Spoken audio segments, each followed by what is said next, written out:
의대생 살인 사건으로 다시 교제폭력 문제가 화두로 떠올랐습니다. 교제폭력 발생률은 해마다 증가하는 반면 구속률은 터무니없이 낮은 상황인데요. 이번 주 로포커스에서는 교제폭력의 심각성과 해결 방안에 대해 알아봤습니다. 이번 주 앞으로에선 음주운전자가 처벌을 피할 목적으로 추가 음주하는 것을 제한하는 김호중법의 제정 가능성과 실효성을 알아보고 21대 국회 문턱을 넘지 못한 법관 증언법과 관련해 이야기 나눠봅니다.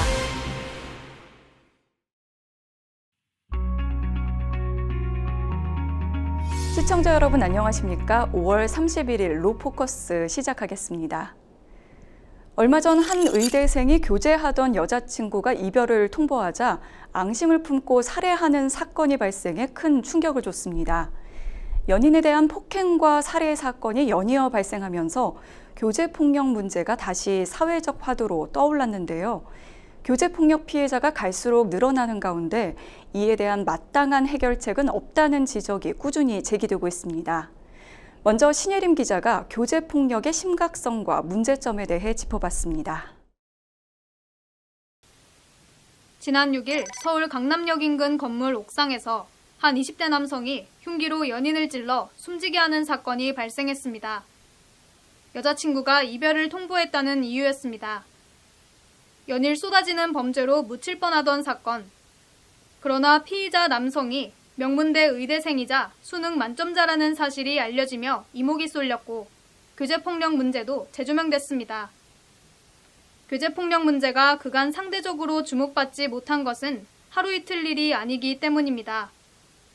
지난 3월 경기도 화성에서는 20대 남성 김래아가 헤어지자는 연인의 말에 격분해 살해한 후 그의 어머니에게까지 전치 10주의 중상을 입힌 사건이 일어났고 지난달 1일에는 경남 거제시 한 원룸에서 헤어진 연인을 폭행해 살해한 혐의로 20대 남성이 검거되기도 했습니다.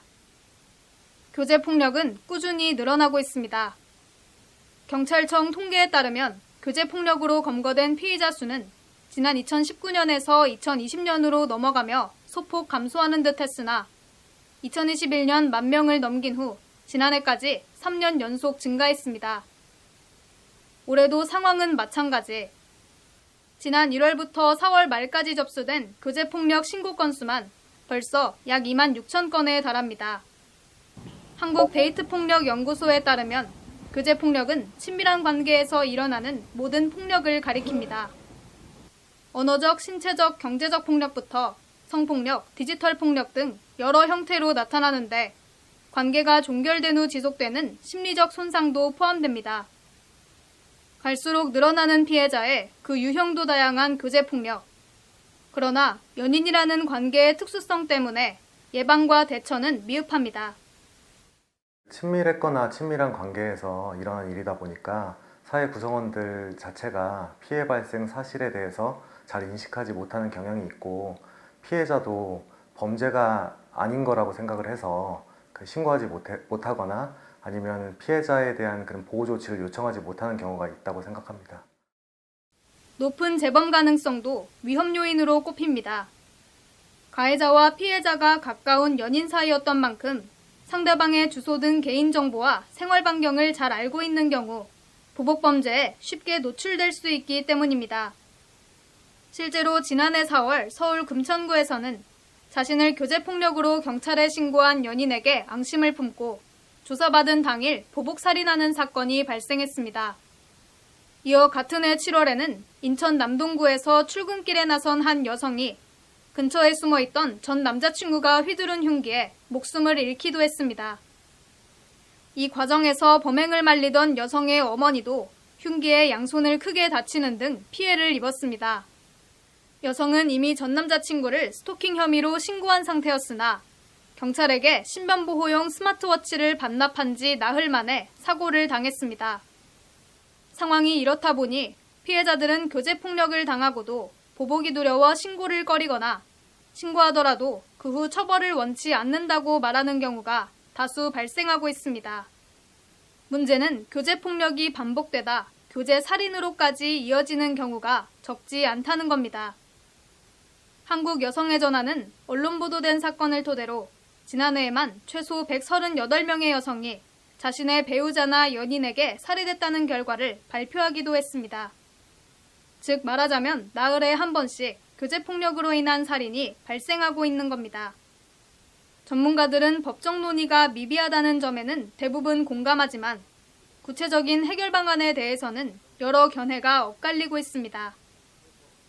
가정폭력 처벌법의 그 적용 범위를 교제 관계까지 확대해야 된다는 의견이 있고 별도의 특별법을 만들어야 된다는 의견이 있습니다. 전자는 그 교제 관계가 불분명하다는 비판이 있고요.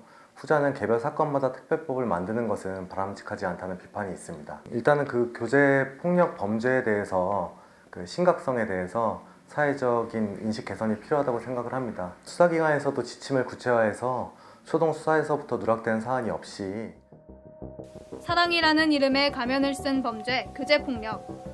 사회의 외면과 무관심 속 피해자들의 몸과 마음의 상처만 깊어져 가고 있습니다. 법률방송 신예림입니다. 이렇듯 국내 교제폭력이 단순 연인 간의 싸움이 아닌 강력범죄로 번지면서 사회적 엄벌이 필요하다는 목소리는 점점 높아지고 있습니다. 이미 해외에서는 이 같은 교제폭력이 발생할 시 가해자에게 엄중한 처벌을 내릴 수 있도록 하는 강력한 법안이 만들어져 있다고 하는데요. 교제폭력에 대처하는 해외 법안들은 어떤 것들이 있는지 살펴봤습니다. 신세아 기자입니다.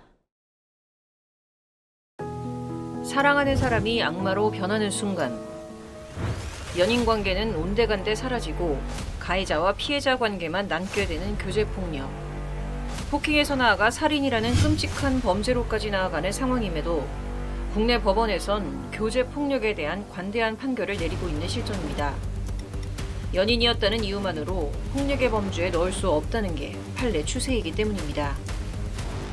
최근 교제폭력이 단순 폭행에서 심한 경우에는 살인까지 이어지는 사건이 계속되고 있는데요. 그럼에도 불구하고 법원 판결의 형량은 매우 낮게 나오는 편입니다. 그게 바로 피고인과 피해자의 관계가 연인이라는 이유 때문인데요. 이런 교제폭력 사건에서 이런 점을 양형 요소로 고려를 하고 형량이 낮게 나오는 것은 양형이 오로지 판사의 재량이라는 점에서 문제점을 찾을 수도 있겠습니다. 대법원 산하 양형위원회에서 처벌 수위를 결정하는 양형기준표에는 피해자와 가해자의 교제 여부는 포함되어 있지 않은데요. 현행 양형기준표에는 폭력범죄에서의 가중 요소를 불특정 또는 다수의 피해자를 대상으로 할 경우 존속 피해자, 범행에 취약한 피해자 이 정도로만 들고 있기 때문에 지금과 같이 피해자와 가해자의 관계가 연인과 같은 특수한 관계를 양형기준에 공식적으로 반영해야 이 같은 이유 때문인지 교제폭력 가해자들의 구속 비율은 터무니없이 낮은 것으로 나타났습니다. 김미애 국민의힘 의원이 경찰청에서 제출받은 자료에 따르면 올해 1월부터 4월 말까지 접수된 교제폭력 신고 건수는 25,967건으로 집계됐습니다. 신고된 건수에서 권고된 인원은 4,395명이었고 이 중 구속된 비율은 단 82명으로 조사됐습니다. 현재 우리나라에서 교제폭력을 규율하는 건 폭행과 상해를 다루는 형법입니다. 교제라는 개념이 포괄적이다 보니 스토킹 처벌법이나 가정폭력법으로는 규율되지 않습니다. 게다가 이마저도 가정폭력에 속하지 않거나 스토킹 피해 입증을 해야 하다 보니 피해자들은 교제폭력에 제대로 대응하지 못하게 되는 문제가 지속적으로 발생하고 있습니다. 이에 국회에선 교제폭력을 범죄로 규정하는 내용을 담은 법률 재개정안이 여러 차례 발의됐습니다. 교제폭력 관련 법안이 발의된 건 지난 19대 국회에서 박남춘 전 더불어민주당 의원 대표 발의로 데이트폭력 범죄처벌 특례법이 발의된 이래 21대까지 총 8건. 하지만 이들 법안 대부분은 국회 문턱을 넘지 못하고 계류되거나 폐기됐습니다. 이렇듯 국내 법과 제도는 미비한 상황에서 교제폭력에 대처하는 해외 법안들에 관심이 쏠리고 있습니다. 대표적으로 영국, 호주, 미국은 교제폭력 관련한 강력한 처벌 법안을 내세우고 있습니다.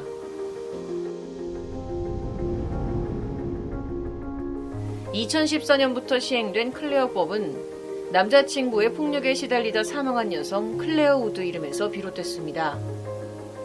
해당 법안은 남자친구 폭력 관련 전과를 조회할 수 있다는 게 핵심입니다.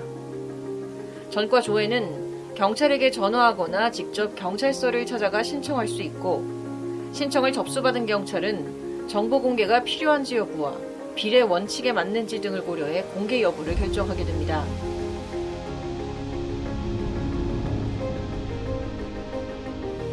지난 1994년 미국은 여성폭력 방지법을 연방법으로 만들었습니다. 연인 간 폭력뿐 아니라 가정폭력, 성폭력, 스토킹 등 모든 종류의 여성폭력 피해자를 위한 사법체계를 꾸리고 피해자에 대한 지원을 연방법으로 명시한 겁니다. 경찰과 검찰이 사건을 불기소할 경우에도 피해자가 가해자에게 민사배상을 받을 수 있도록 허용하는 내용도 포함됐습니다. Not when 1 in 3 women is abused by a partner. So I promise you, not just as your president, but as a son and a husband and a father, I'm going to keep at this.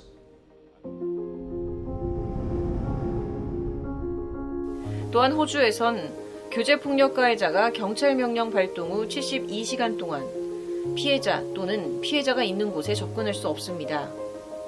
가해자가 보석 석방이 되더라도 법원에 출두하기 전까지 가해자가 피해자 주변에 접근하지 못하도록 조건부 석방을 내립니다. 호주 정부는 신체 공격, 스토킹, 폭력 위협이 형사상 범죄에 해당한다고 명시해놓고 연인 간 교제 폭력을 사전에 차단할 수 있도록 규제해놨습니다. 이 밖에도 네덜란드 역시 교제 중인 친밀한 관계에서 벌어진 폭력을 가중처벌하도록 했습니다. 연인 간 폭력 행위를 범죄로서 규정하고 처벌할 수 있도록 법률에 명시해놓은 해외와는 달리 여전히 연인 간 폭력에 대한 심각성 인식이 낮은 대한민국. 사랑이라는 명목으로 상대방에게 씻을 수 없는 상처를 안겨주는 교제 폭력에 대한 대책 마련이 절실하다는 지적이 나오는 이유입니다. 법률방송 신세아입니다. 교제폭력, 치정폭력, 데이트폭력 이렇게 단어부터도 하나로 정립이 되지 않아서인지 형사처벌을 강화하자는 목소리는 많지만 정작 진전은 없는 상태입니다. 안전한 이별은 가능한 것인지 이 이야기 나눠보도록 하겠습니다. 법무법인 재현의 박희연 변호사 모셨는데요. 교제폭력 발생 원인부터 대안까지 함께 살펴보도록 하겠습니다. 네, 변호사님 안녕하세요. 네, 안녕하세요. 네. 여성 긴급전화에서 나온 통계에 따르면 치정폭력 관련 상담이 매년 9,000건대, 그리고 폭력 위험 등에 처해서 이 경찰서나 상담소를 찾아도 실질적으로 지원을 받기 어렵다. 이런 결과가 나왔는데 이런 상황 그 이유가 뭐라고 보시나요? 이 교제폭력, 흔히 말하는 데이트폭력이죠. 이게 현재 가정폭력처벌법의 경우에는 가족 구성원으로 한정을 하고 있는데 폭행의 대상이 배우자 혹은 직계 좀비속 이렇게 가족 구성원으로 한정이 되어 있고요. 네. 스토킹 처벌법의 경우에는 이제 피해자한테 접근을 한다거나 따라간다거나 아니면 진로를 방해하는 이런 스토킹 행위에 좀 한정해서 처벌을 하고 있습니다.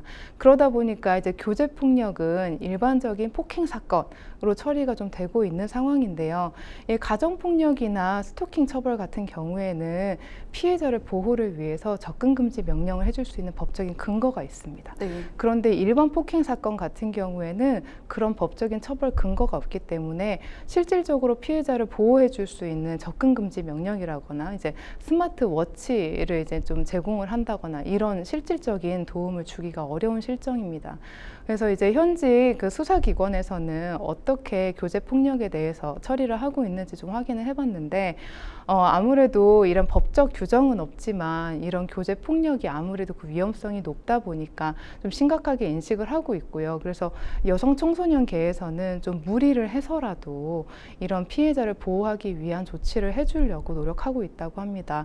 뭐 예를 들어서 이제 피해자가 가해자와의 관계를 좀 정리를 하겠다라고 의사를 밝히는 경우에는 이제 스토킹 처벌법을 좀 적용을 해서 접근 금지를 내려주는 이런 노력을 하고 있다라고 합니다. 네, 그렇군요.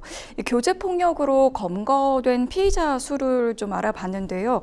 2020년에는 8,951명에서 2023년에는 13,939명으로 이렇게 폭증을 했습니다.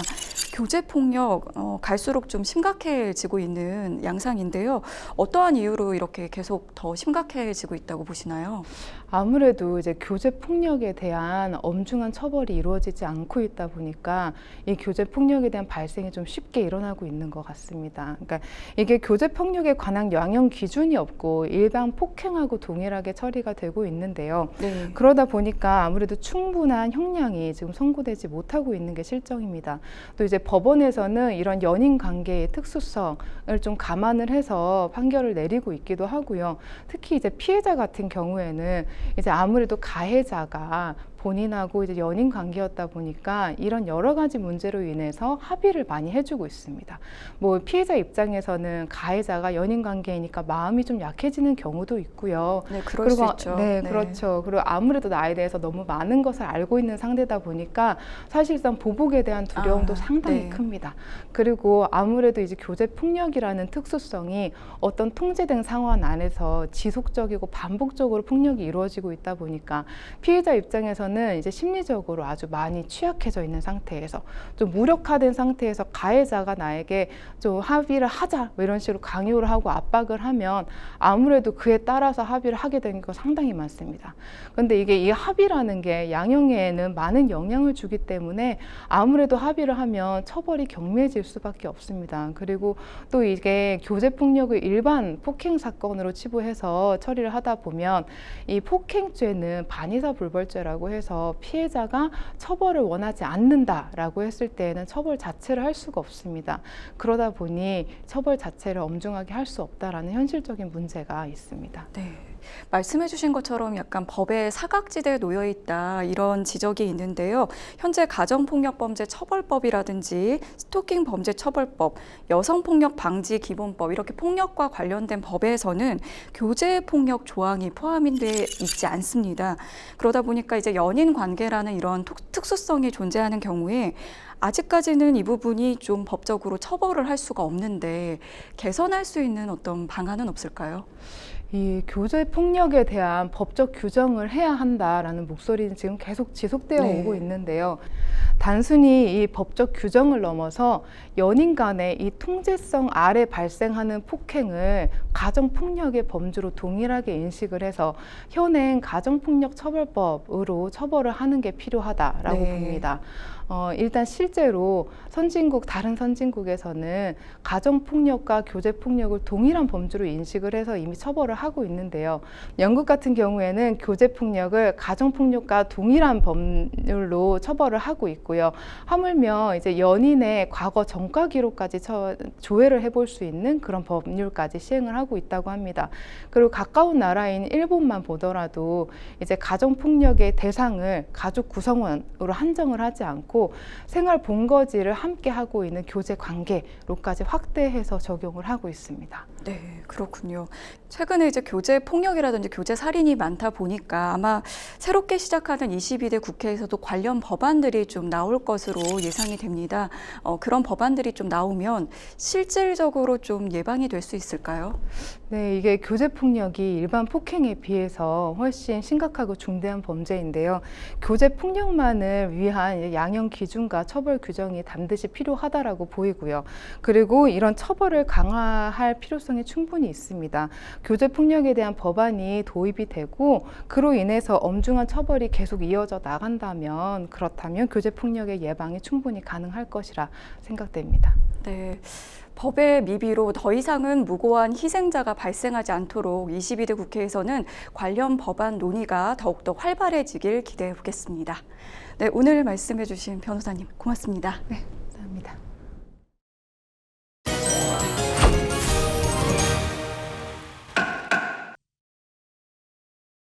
한 주간 이슈를 알아보는 앞으로에선 최근 가장 화제였던 이슈 김호중 음주 뺑소니에 대해서 알아보고 법조계 동정으로는 법관 증언 무산에 대해서 다뤄보도록 하겠습니다. 양희석 변호사 모셨습니다. 어서 오세요. 안녕하세요. 네, 먼저 지금 보도 중에서 가장 큰 화제인 이슈인 것 같은데요. 많은 논란이 있었습니다. 김호중 씨 결국 구속이 되면서 충격을 안겼죠. 예, 그 가수 김호중 씨가 지난 9일 새벽에 서울 강남구에서 술에 취한 상태로 운전을 하다가 택시를 들이받는 사고를 내고 도주해서 큰 논란이 되었습니다. 이후 김씨 측은 운전자 바꿔치기를 시도하고 블랙박스 메모리 카드를 인멸하였다는 등 여러 의혹에 휩싸이게 되었는데요. 결국 김 씨는 지난 24일 위험운전치상, 도주치상, 사고 위조치, 범인도피 방조 혐의로 구속이 되었습니다. 특히 김호중 씨뿐만 아니라 소속사 대표는 이 허위자소를 지시한 범인도피 교사 혐의로, 소속사 본부장은 블랙박스 메모리 카드 증거인멸 혐의로 같은 날 함께 구속이 되었습니다. 경찰은 구속 이후에 수사에 박차를 가하고 있는데요. 최근 김호중 씨가 사고 직후 매니저에게 경찰에 대신 자수하라고 직접 지시한 녹취록을 확보해서 범인도피 교사 혐의도 수사 중에 있습니다. 네, 이번 사건을 계기로 김호중법을 제정해야 한다라는 움직임이 일고 있습니다. 구체적으로 어떤 내용이죠? 이러한 김호중법은 음주운전 후에 사고를 은폐하기 위해서 추가로 술을 마시는 행위를 처벌 대상으로 삼고 있습니다. 이 대검찰청은 지난 20일에 음주운전으로 교통사고를 일으켰다고 의심할 상당한 이유가 있는 사람이 적발을 면할 목적으로 의도적으로 술을 더 마셔서 음주운전을 은폐하려는 행위를 처벌하는 입법안을 법무부에 건의했습니다. 이 법안에 따르면 이러한 행위를 할 경우에는 음주 측정 거부죄와 동일하게 1년 이상 5년 이하의 징역 또는 500만 원 이상 2천만 원 이하의 벌금에 처하도록 되어 있습니다. 이원석 검찰총장은 음주운전 후의 추가 음주는 명백한 사법 방해 행위로서 이를 방지하기 위해서 강력한 처벌 규정이 필요하다라고 강조했는데요. 이러한 입법 건의는 음주운전 사고 후에 이러한 책임을 회피하려는 시도를 근절하고 음주운전에 대한 경각심을 높이기 위한 방안으로 생각이 됩니다. 변호사께서는 이에 대해서 좀 어떻게 보시나요? 이러한 김호중법 도입에 대해서는 법조계 내에서도 좀 의견이 엇갈리고 있습니다. 음주운전 처벌 강화의 필요성에는 공감하지만 피의자의 방어권을 지나치게 제한한다거나 이런 사고 후에 음주 측정 거부와 동일하게 처벌하는 것은 과하다는 비판도 존재합니다. 무엇보다도 이제 음주운전 적발을 면할 목적, 의도적으로 술을 더 마셔서 음주운전을 은폐하는 행위와 같이 이런 행위자의 주관적 목적과 의도를 구속 요건으로 삼고 있어서 현재 건의안으로 입법이 되더라도 수사기관이 이를 충분히 입증하기가 쉽지 않을 것으로 보입니다. 따라서 음주운전 사고 후에 책임 회피를 방지하겠다는 입법 취지에는 공감하지만 구체적으로 구속 요건이나 형량의 적정성 등에 대해서는 향후 좀 논의와 보완이 필요할 것 같다고 생각됩니다. 네, 법조계에서도 관련 내용에 대해서 갑론을박이 있는 것으로 보이는데요. 충분한 논의가 좀 필요해 보입니다. 자, 이번에 법조계 동정으로 넘어가서요. 얼마 전 21대 국회가 폐원했는데 법관 증언법 통과가 결국 무산됐죠. 이 법관 증언법이라고 불리우는 각급법원 판사 정언법 개정안이 21대 국회 마지막 날까지 통과하지 못해서 자동적으로 폐기가 되었습니다.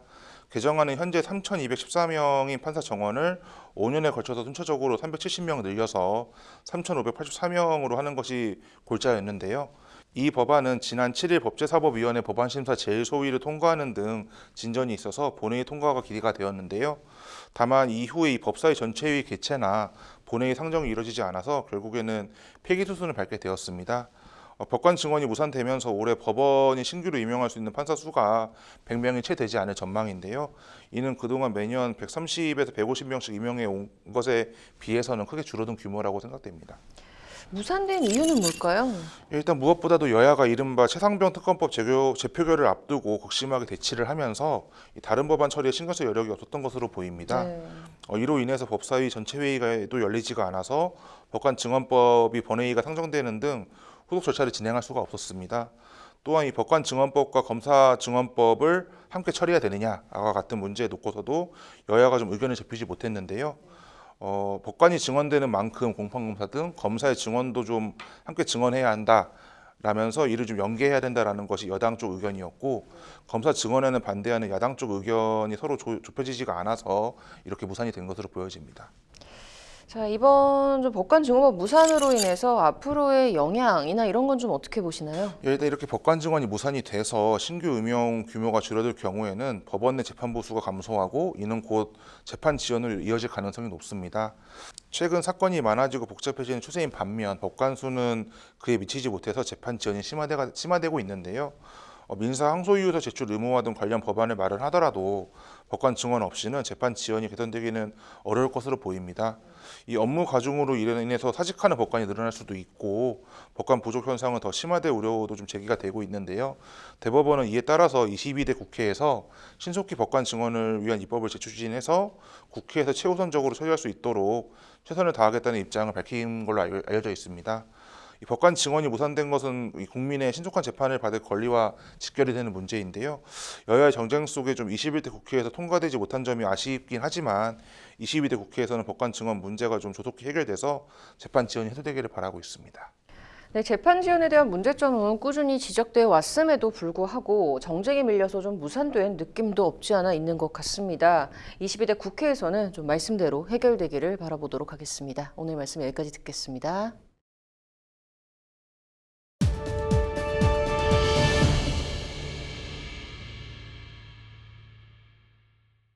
이번 주 로포커스는 여기까지입니다. 다음 주에 더욱더 좋은 뉴스로 찾아뵙겠습니다. 고맙습니다.